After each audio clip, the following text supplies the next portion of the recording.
It's the Crafty Gal from Just a Bit of Home, and today, it's been a while since I posted a tutorial.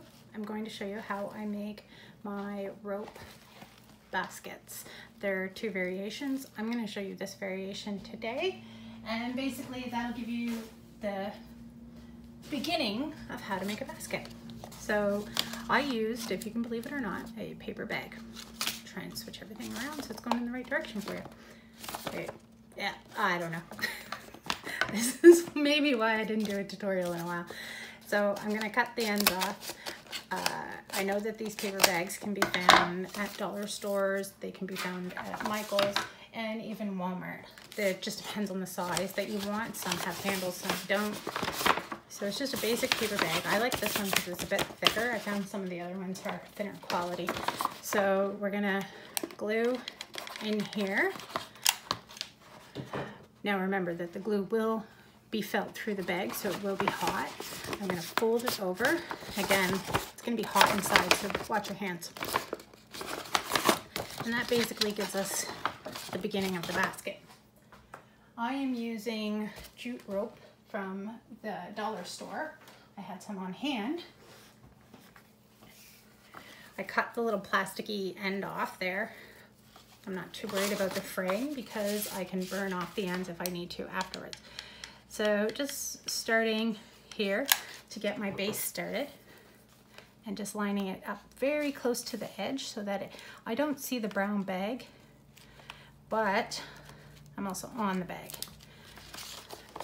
I wouldn't worry if you get glue in like here or anywhere else because all that won't show later, but it is hot if you get it on your fingers.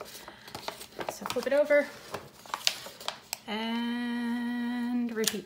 I will be trying to go fast because I don't want to drag on this video, and I also don't have the attention span to watch long videos, so I can totally relate with people. I don't think I ever have finished a YouTube video watching because of that. So it goes on and on. You'll get further along. Once you pass here, this is where I start to form my mold. And honestly, this gives you so much flexibility. It's really a personal choice. You could tighten it up all the way and have it nice and tight.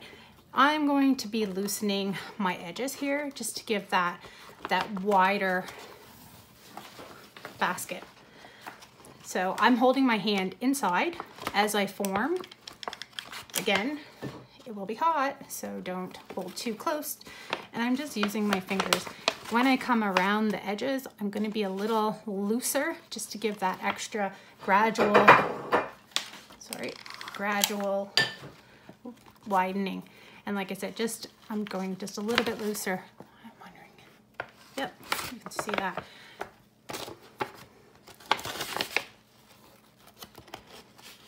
So once you get where you want, and like as I said, when you get further up, you get a little wider. And it's just basically my hand I found was the easiest way to kind of hold it open.